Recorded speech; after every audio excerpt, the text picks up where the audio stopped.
Hey everyone, Jamie here with episode 3 of our Let's Play Planescape Torment Enhanced Edition on PlayStation 4. Last episode we managed to escape the mortuary, woohoo!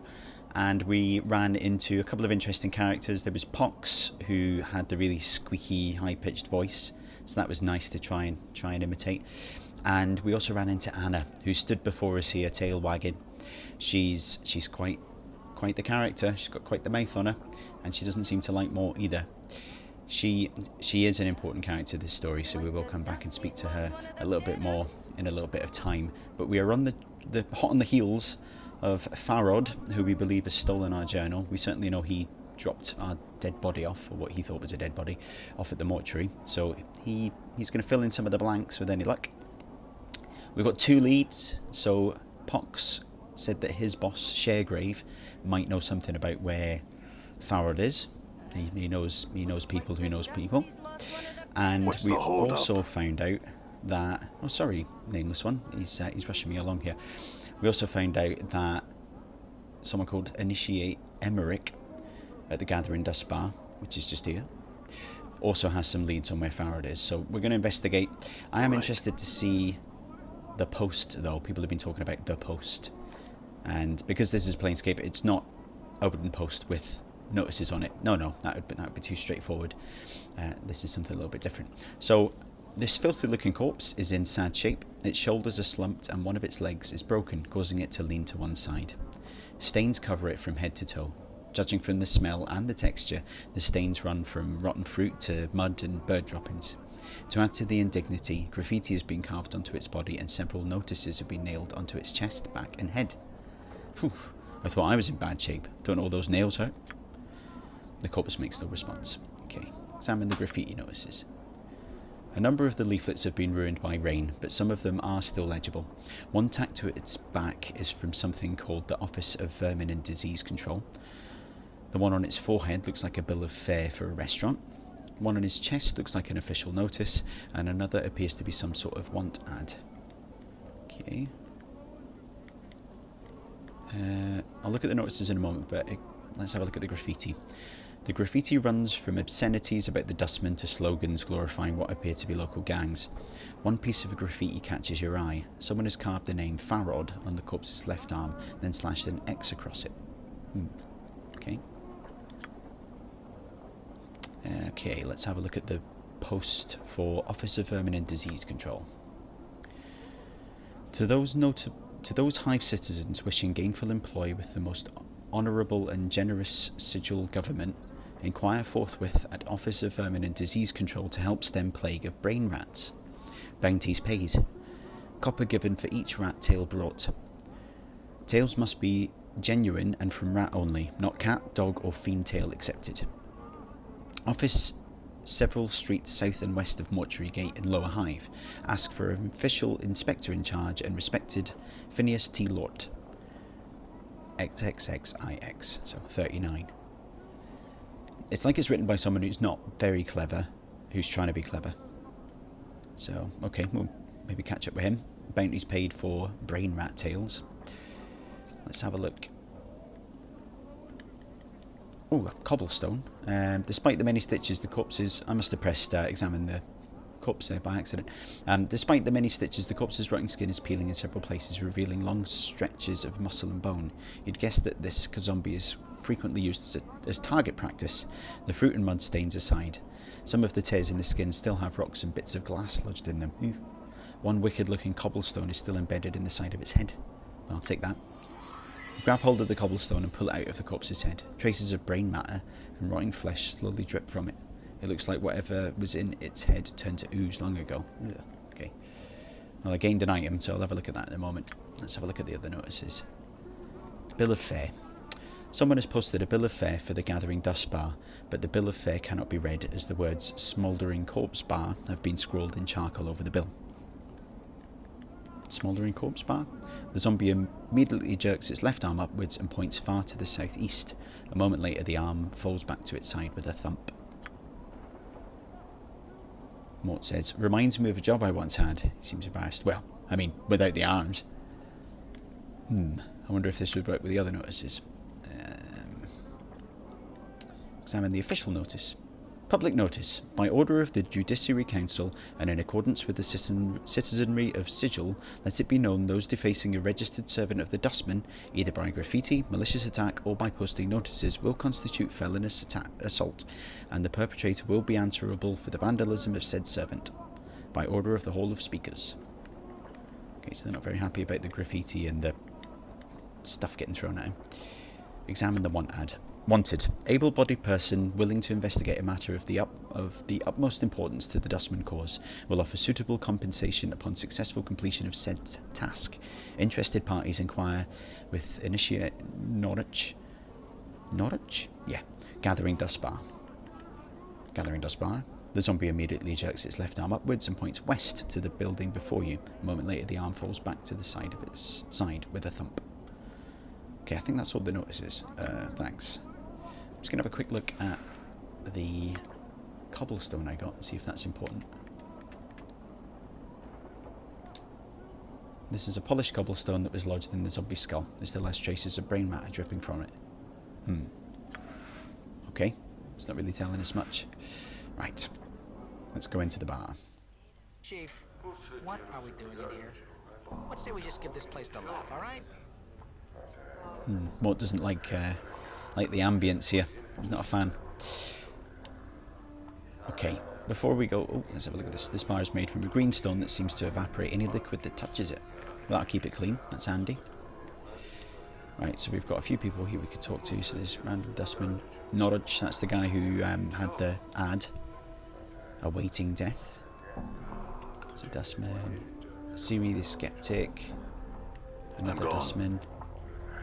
Another one. Yeah. It's getting a sense of who's in here. Emmerich, he's the guy who's got the lead on Farod. You look lost, sir. I mean you're all pale. So, and zombie-like. So I look like I fit in. Right, let's see if we can order a drink. This female corpse is dressed in a heavy burlap shirt covered with food and wine stains. Her lips have been stitched closed, and her arms and legs are wrapped in several layers of bandages. The bandages seem to have been soaked in preservatives to keep the corpse fresh. As a result, the corpse's rotting odour has been replaced with an equally repulsive vinegar smell. Oof. Doesn't make me want to have chips right now. So, doing anything later? I'm asking for a friend. The zombie continues to stare at you. Alright then, great talking to you. Farewell. As you turn away, you notice Mort staring at you. Eh? What is it? Did you see the way that cadaverous beauty was staring at me? Mort's teeth chatter as if in anticipation. She was looking for some lucky cutter to thaw her coffin. Oh, please don't start this again. Mort ignores you and becomes thoughtful. I don't really mind the attention, actually. It's just that I like to be seen as something more than just a skull, you know? I have feelings that go beyond my base animal instincts. I want a courtship, not some fortnight fling around the mausoleum.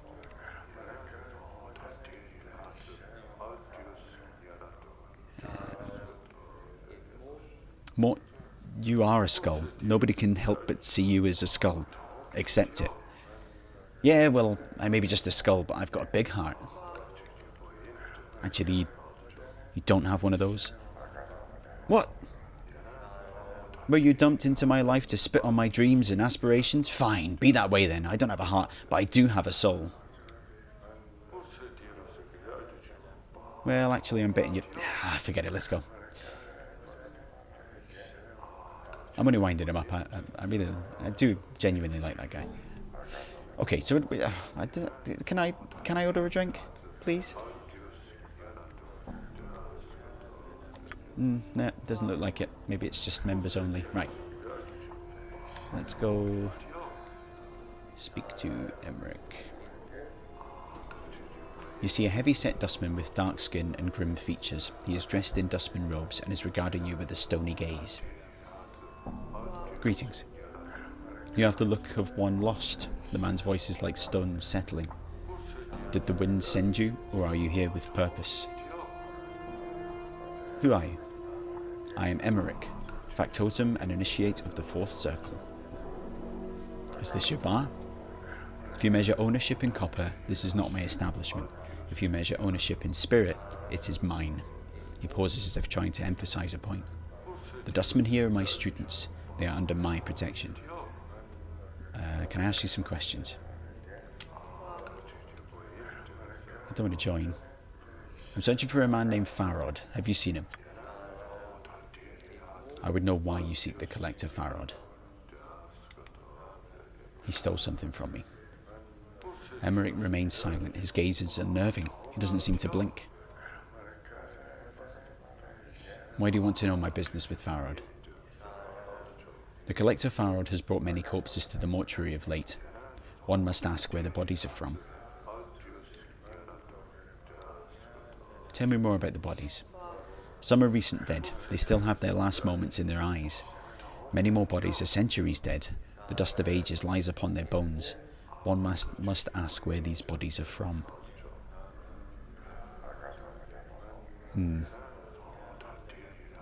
Look, whatever is between you two is your business. I just want to know where he is. It is not known to me where the collector Farod is. He hides from the eyes of dustmen. I would seek other collectors and ask them your question. Okay. I mean, what other... Searching for a man named Farod. Just to speak to him? As do I. He has made such a thing difficult. He speaks through other men. Emmerich falls silent for a moment. When two men speak through other men, little is said and much is lost. Why does he not want to talk to others? The why is unclear. He is a man who hides from others and hides his reasons. Okay. I don't seem to be getting anywhere with this guy. You stranger, speak for a moment, said someone. Like, Mortai Gravesend. Let's have a chat with him. This tiny, wizened man is dwarfed by his huge dustman robes. They look as if they were chosen to cloak his small stature. Although he looks to be in his late 90s, this man is extremely energetic. He fidgets continuously, and his eyes dart around the bar like a bird's. Greetings. The man's eyes gleam as he takes your measure, and he gives a slight nod in greeting. Hail and well met, traveller. You look like one who is just getting their sigil legs about them. He trails off. Pardon me, have we met before? Your face seems familiar somehow. Possibly. Are you certain it was me? Maybe I was mistaken. Mortai shakes his head. Well, no matter. How is it that Mortai Gravesend may help you? Do you seek... He clucks his tongue as he speaks. The contract, perhaps? Clucks his tongue as he speaks. The contract, perhaps? Contract? The contract? Why, it is but a simple transaction. From the depths of his huge robe, Mortai pulls forth a dusty parchment and a quill pen. I give you 50 commons. In return, after death, the dustman faction may claim your remains. He smiles, then clucks his tongue. What use will you have for them at that point, anyway? 50 coppers for my corpse. Very well, I'll sign. They'll get a bloody shock when I wake up. Excellent. Mortai looks overjoyed. With a thin smile, he places a dusty sheet of parchment and the quill pen in front of you. You shall not regret it. He jabs his finger at the 3 points on the page. Sign here, here, and here, and our transaction is concluded. Sign there, and there. You take the quill in your hand and you begin to scratch your signature into the parchment. The quill pen makes a strange scritching noise as if it touches the parchment like a dagger rising on steel. Continue signing. As you try to sign the parchment, however, you notice that it seems to be shifting beneath your pen. No matter how hard you try, you can't seem to sign your name. The contract seems to twist from being a dusty piece of parchment to something alive. Mortai, what's with this contract? When you glance up to speak to Mortai, you see that his face has been replaced with that of a grinning skull. The rest of the bar seems to stop, the patrons falling silent, freezing like statues. Mortai opens his mouth and a wisp of dust trails from inside the skull. Mortai? With a rasp, the death's head speaks, dust stemming from its teeth. Sign, but remember, everything has a price, and what can change the nature of a man? The words are ragged. Dead chorus, as if being spoken by 5, 10, 20, 100 voices, old, young, female, male, desperate, calm, hysterical. Nature of a man. As you speak the words, suddenly you feel faint, and the next thing you hear is Mortai's voice, normal, and his hand upon your shoulder. Sir, are you alright? He laughs uneasily. I thought I'd lost you for a moment. Try and get your bearings. It is as if time has exhaled and resumed its natural breathing. The rest of the bar has returned to normal, and Mortai's face is no longer a death's head. You feel a strange pressure inside your skull, as if something desperately wishes to surface but cannot. The experience with the death's head that spoke dust, it was as if you remembered a dozen splinters of memory at once, all stabbing into each other to create an image. And you know, somehow, that every voice the death's head spoke belonged to someone now long dead.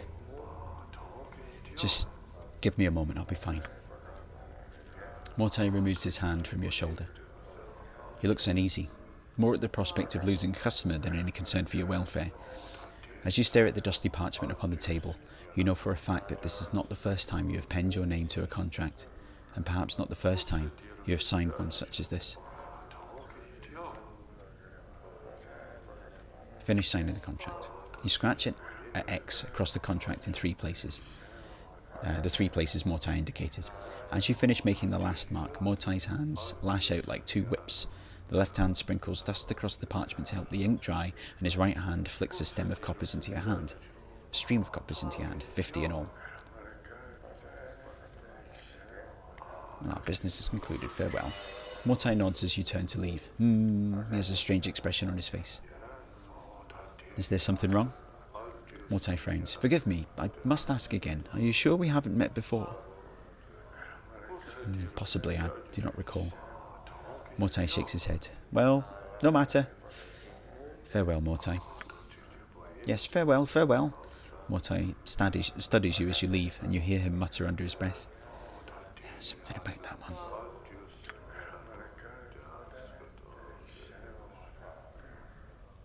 Okay, Norwich. You see a spindle-thin dustman in dirty black robes. His stiff black hair springs forth from his skull like a crown of spikes, and his leper-white skin is drawn sharply across his skull. He is frowning into his drink and mumbling to himself. Greetings.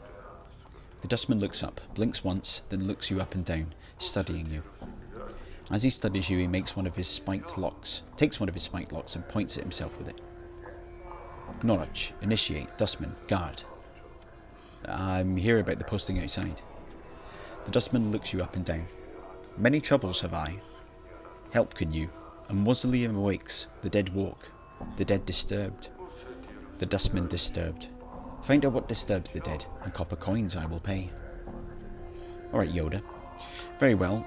Where is this mausoleum? Updated my journal. Norwich nods. Mausoleum by Dustman Memorial. Go north and west from Black Monument. Go to Arch in a semicircle over your heart. With this finger, make. He wiggles the index finger on his right hand. To the mausoleum you will go. I'll look into it then. Okay, so he wants me to go find out why the dead are alive. And then the last named person here, Siri the Skeptic. As you approach, the elderly woman turns and stares at you. La, look who's come a-calling on Siri today, Death's dearest son. She looks you up and down, then shakes her head in disbelief. By every power and its mother, boy, what crypt did you crawl out of? Well, the crypt was losing its charm, so now I'm looking around for the right place to die. Know anywhere? She barks a laugh and rattles her ears. Ha! Not here, unless you want to die of boredom. What's wrong with here? Someone pinch your sense and your sight, boy. She waves her hand around the bar. Look around. What do your eyes tell you? A bunch of fun-loving dustmen drinking happily and conversing merrily, celebrating life to its fullest. You've got a clever tongue there, boy. Mayhap your tongue is cleverer than you are? She squints at you, then snorts. That explained the scars. But it doesn't explain why a dustman is standing here ridiculing other dustmen. Care to answer that one? Are you a dustman? A dustman? I suppose. I've seen enough sand pass through the hourglass while wearing these robes. This body's almost ready to pay the ferryman. But there's not much mirth in it when she laughs. Are you afraid to die? Of course I am, boy. Who isn't? She frowns and glances around. Well, except dustmen. They're not afraid because they've been swallowing so much of their own bat droppings over the decades, they've blinded themselves into thinking that death is some kind of release. It is a release of sort. If you think this life is a burden, boy, then perhaps. I'm not convinced of that. So what sparked this crisis of faith? She shrugs. Life, I suppose. Never you mind. I won't bore you with my niggling details. I'd like to know, actually. Oh, would you? She looks at you skeptically. How old do you take me for, boy? Lie out of kindness. Rather youngish? Siri blinks then smiles. Aren't you a dear? She chuckles at herself then coughs. Well, I'm older than I look. Much older. I spent most of my life teaching dustmen. I've seen many dustmen whelps grow within our order, taught them the ways of the faction, kept the faith, preached the tenets of the faction, and so on and so on. No questions, no doubt. This life was merely an antechamber that led to the true death. What happened? Well, a half-month back I went sick with the fever. I thought it was the end. It rattled my cage. How? My face becomes as stone. There's something about having your faction members circle around your deathbed like a pack of pale-faced ghouls, nodding and agreeing that your suffering and dying is all for the best. Oh, Siri is so fortunate. She shall soon be relieved of the burden of life. Burden of life? That's when it struck me. That there's something. A queer expression comes over her features, addled about not appreciating your life. The dustman kept saying that life is misery and suffering. Is it? That we should be happy to pass on into oblivion? Should we? Questions, and precious few answers. It doesn't sound like you believe in dustman philosophy anymore. I suppose I have got a swarm of doubts all buzzing in my skull. She rubs her temples. Hard to get them all quiet sometimes. They need to be fed some answers, and I haven't got them all worked out yet. What will you do? To be square, boy, I don't know. That's the problem with doubt. I can't even trust that what I'm feeling is true, or if I'm scared of death only because of my brush with the fever, or even what I should do. Is this a passing thing? I don't know. Okay, I've got some options here. So I could tell her that if you truly believe in the dustman philosophy, then your brush with the fever would not have left you with such doubts. If you treat this as a test of your belief, it sounds like these feelings were only temporary. All those years of devotion could not have been false. At the core of the dustman philosophy is that life is one of pain. It is a weapon that life uses against the soul to keep it anchored to its existence. Do not let this brush with death. Keep it anchored to this existence. Oh Jesus, that's a bit severe. I think...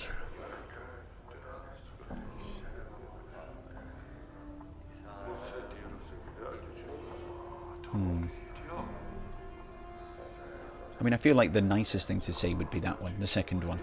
You know, it's maybe just a test. Rather than dispelling all the beliefs and saying, well, if you truly believed it, wouldn't have left you with such doubts, would it?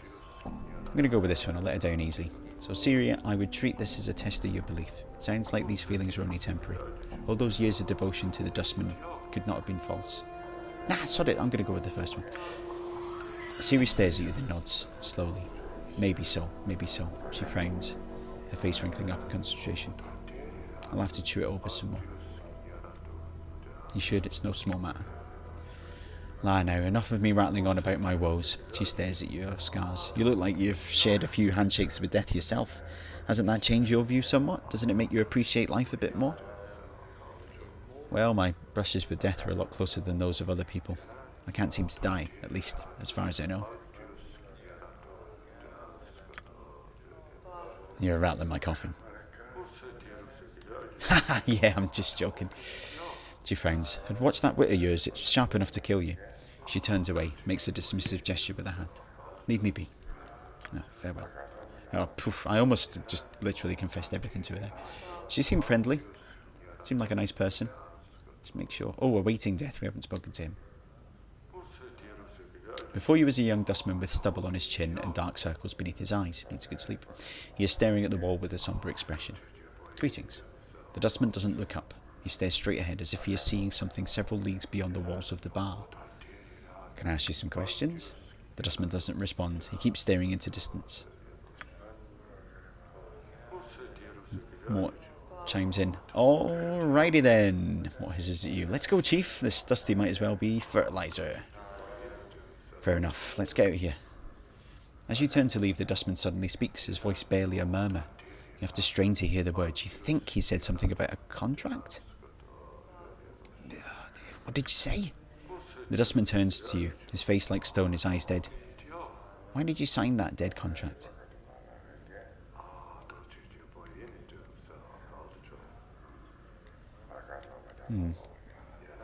Right, well, considering that Death and I aren't on speaking terms anymore, I considered it a no-lose proposition. He looks at you with an odd expression.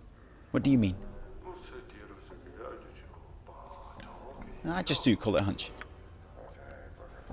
The dustman scoffs, hardly convincing. Oh, God. Try and kill me then, see what happens. He looks at you skeptically. Nay, I think not, even if I felt the urge to do so. Well, this seems a bit extreme. I don't want to actually, like, commit suicide right in front of this guy.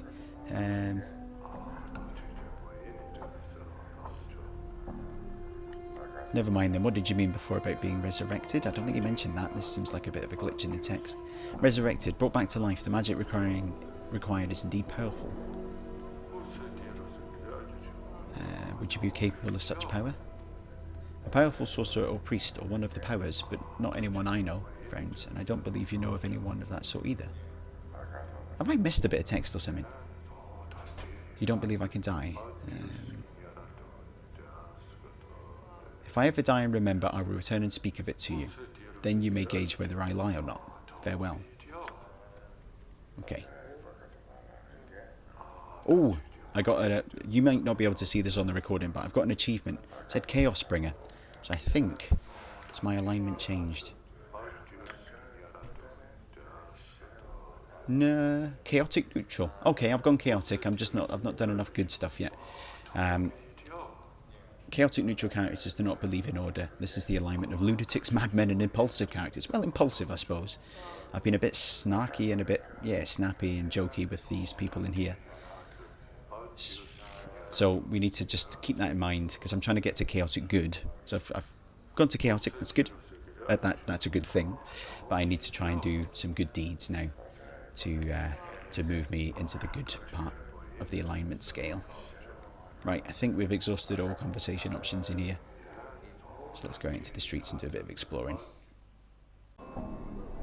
Right, let's just actually have a quick look around here, make sure we've seen everything we want to see. Okay, so that leads on to another area. Whoa, whoa. This guy wants some. You want some? I'll give it you. Come on then, pal. Come on, Mort. Mort, can you help me, please? Right. Oh, God. What's up? Help. Yeah? Mort, help. Thank God for that. That's right. Go on, then. Go on, then. He's legging it. Look at him, wimp. Hold still, you swine. Ah, he's got himself stuck in a dead end here. Come on, get him. Yeah, beauty. Sure, right. Why not? I mean, Jesus, what happened there? Somehow managed... Right. So these buttons are a little bit fiddly. Now, I got away with that there. But that was a lot harder than it needed to be. Right, how do I select everyone? Multi-select?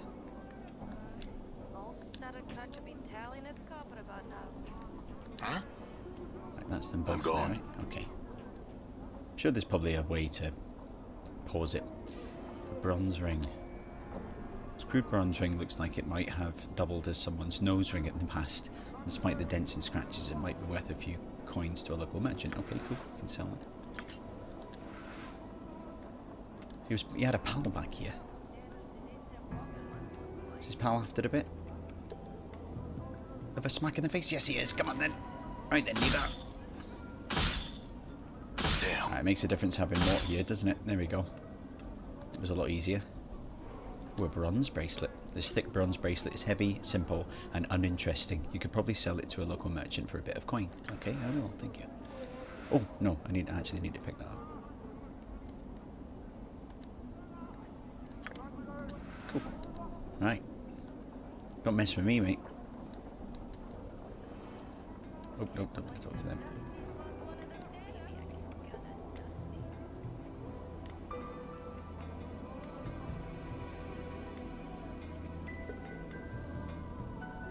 What's this? This obsidian monument has some names chiseled on it. Okay. Quentin, Sev, Ty, Death of Names. Oh, I think this is the way to that place that Norwich wanted us to go to. Who are these? 5 dwellers. I think we'd have been in that house as well, hadn't we? Doors open. Yeah. Yep. Okay. Let's speak to this dustman. You see a dustman with a crooked smile frozen on his face. Despite the smile, his eyes are as dull as stones. His right arm is shorter than the left, and he keeps it tucked in at his side, as if cradling a small child. Greetings. The dustman's eyes slide over to you. Name. The way he speaks the word, it sounds like the tolling of a bell. I don't know. No name. Can't help you. The dustman speaks in a curious sing-song voice. Need to give a name if you want to see where it's died. Updated my journal. Given a name when you were born, give it back when you need it no more. Death of names, death of names. His eyes swim across the monolith, then the walls of the area. Buried many names here, death of names has. Tell me a name. I'll show its grave. Dianara. His eyes roll to the back of his head, then pop back. With a wild gleam, his eyes run across the walls for a moment of the monument, scanning the names at inhuman speed. He then points at a section of the wall. Buried. Okay, have a look at the point. Chiselled on the black stone in tiny cramped writing is the name you requested. It's almost lost beneath the sea of names around it. Had another name.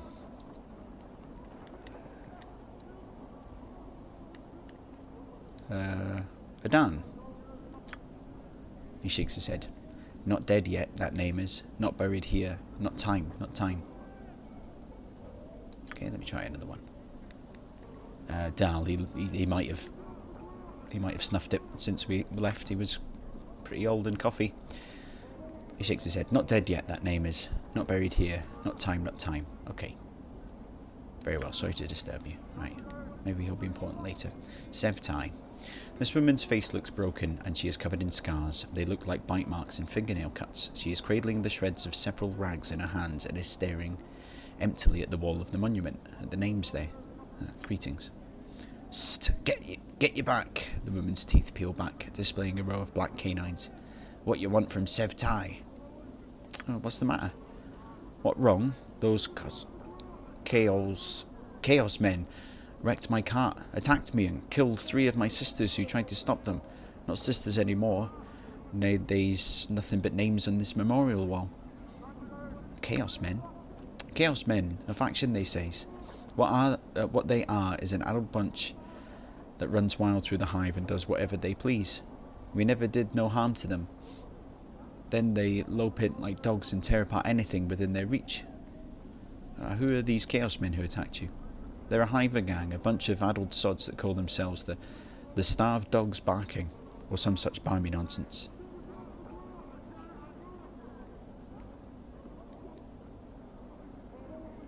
I'll keep an eye out for them. Sorry for your loss.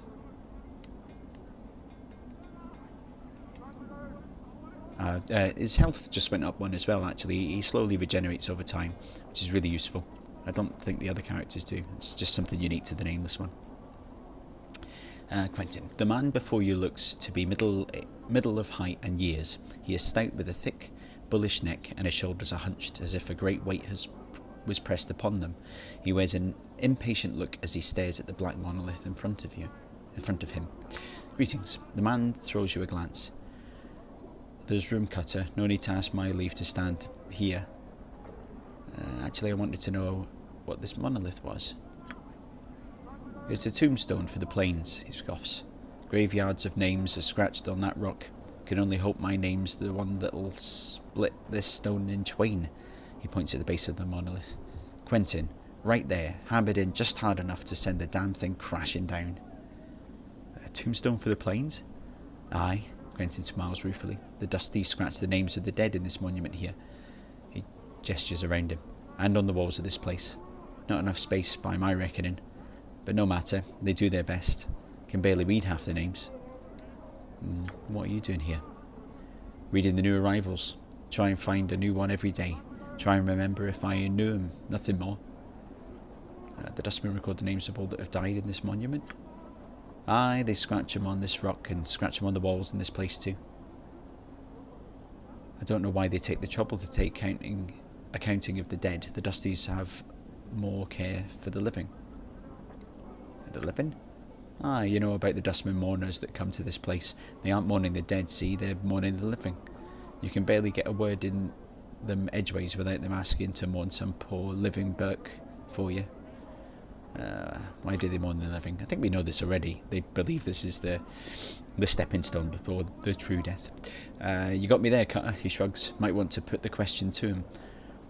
Seems to me the dead are thrice worth the pity of any poor sod living in this pit. Every name on there is blessed in my book, it is. Ever know anybody who came back after the name was put on there? You mean come back from the death? Quentin shakes his head. Not a one, Cutter. Everything that lives dies, and that's the way of things. He shrugs. Still, considering the plane's going forever and all, I suppose anything's possible. I see. Thanks.